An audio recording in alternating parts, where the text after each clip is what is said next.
Welcome to the History and Heritage podcast with me, Liam Blake. Join me as we uncover hidden stories and insights that shaped our world. From mysteries to legacies, join us on this journey through time.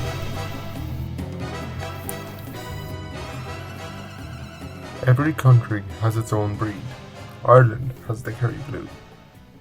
So that, dear listener, was a quote from the Book of All Terriers, written in 1948 by a man called John Marvin. No prizes for guessing what this episode is about. Born out of County Kerry and forged in the rural heart of southwest Ireland, the Kerry Blue is a terrier with a twist. And today, it's our job to uncover its story. How this uniquely Irish breed moved from the foggy lanes of Munster to the world stage. To set the scene for you, you've got to picture Ireland in the late 18th and early 19th centuries.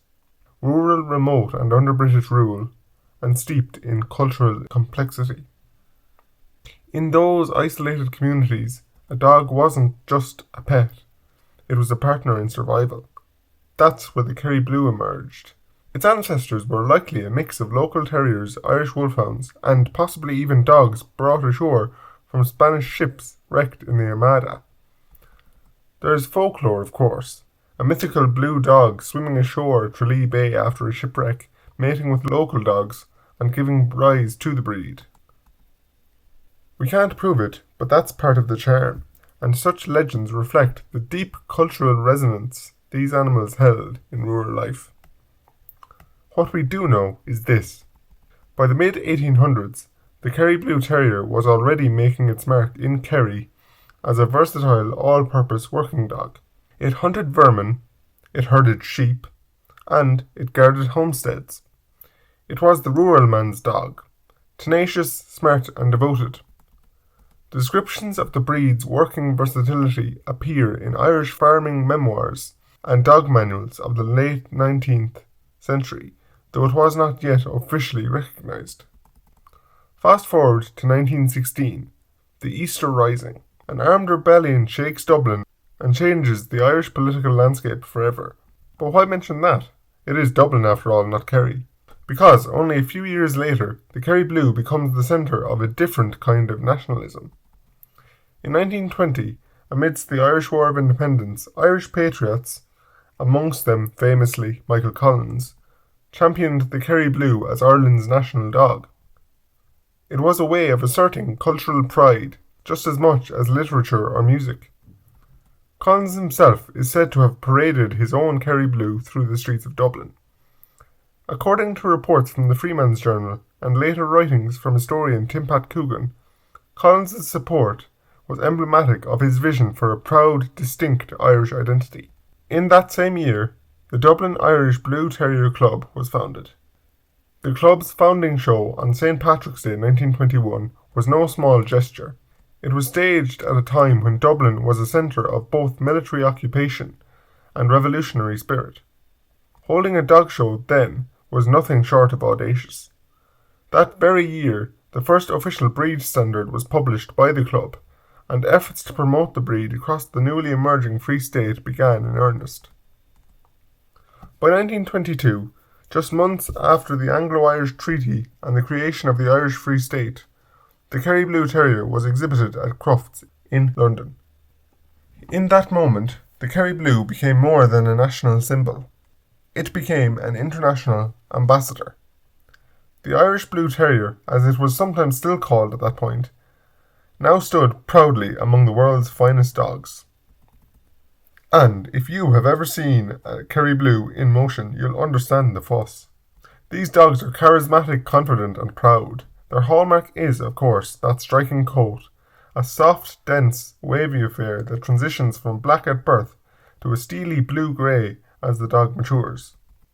This transformation can take up to 18 months. The non-shedding coat was particularly prized among Irish farmers as it meant less mess indoors, but it does require regular grooming to keep its unique appearance, something that became a point of pride among breed fanciers. Physically, the Kerry Blue is compact and strong. They're large enough to manage livestock, yet agile enough to pursue vermin into burrows and walls. Their muscular bodies and alert expressions give them an unmistakable air of readiness. Their personality, this is where the breed really shines. Kerry Blues are playful, alert, and courageous. They possess a depth of emotion and loyalty that owners often describe as startlingly human. But they're not for the faint-hearted. These dogs are intelligent, sometimes too intelligent, and they know their own minds. Without proper socialization and training, they can become willful or overly dominant. But in the right hands, they are deeply affectionate, protective, and responsive. This complexity contributed to their allure in the post-independence years, when Irish families saw it not just a pet, but a symbol of their culture. And speaking of the post-independent years, let's bring it back to then. During the 1920s and 30s, the Kerry Blue became a staple in urban Irish homes, particularly among middle-class Dubliners who saw the breed as a modern homegrown alternative to British dog breeds.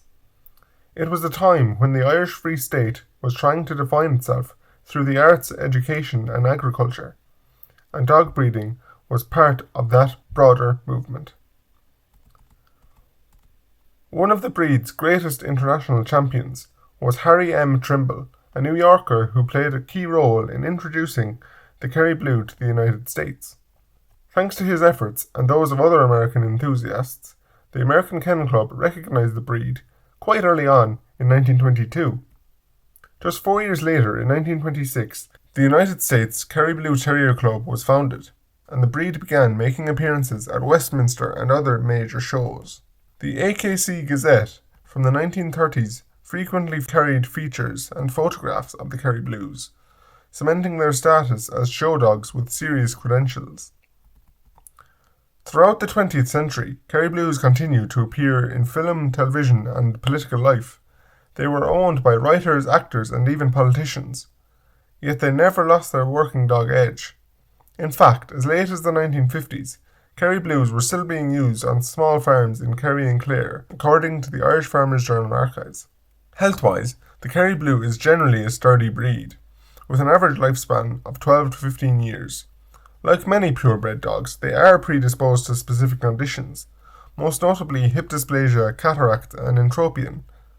Breed clubs have taken this seriously, however, and the Kerry Blue Foundation, along with clubs in the UK, US, and Australia, have invested in health screening programs, genetic research, and responsible breeding practices.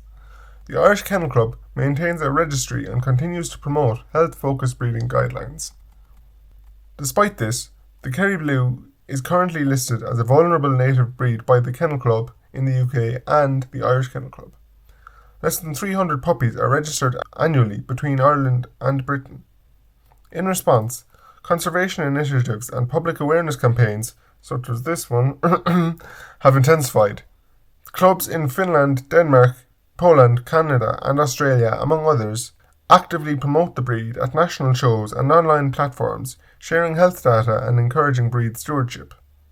Training a Kerry Blue is both a challenge and a joy. They are eager, athletic, and deeply attached to people, but they won't tolerate boredom. Agility trials, obedience competitions, and even search and rescue work have all seen the Kerry Blue excel. They thrive when given a task, and they crave mental stimulation. The reward for your patience is a companion who is intuitive, loving, and fiercely loyal, and they're fun. Kerry Blues have what some call a theatrical streak. They bounce, they pose, and they strut. They want to be part of everything, and they bring an infectious energy to everyday life. Whether helping in the garden, joining in a family game, or patrolling the yard, they do it all with a sense of flair. That joie de vivre, to use a French phrase, is as Irish as it gets. Today, as breed clubs work to protect its future, the Kerry Blue continues to embody something rare. It's a piece of Irish heritage that lives and breathes. It's a reminder of working fields and national parades, of family hearts and show rings. It's a dog with a story, and we owe it to the breed and all Irish breeds to keep telling that story. Because the Kerry Blue isn't just a dog breed, it's a history book on 4 legs, one that happens without a beard.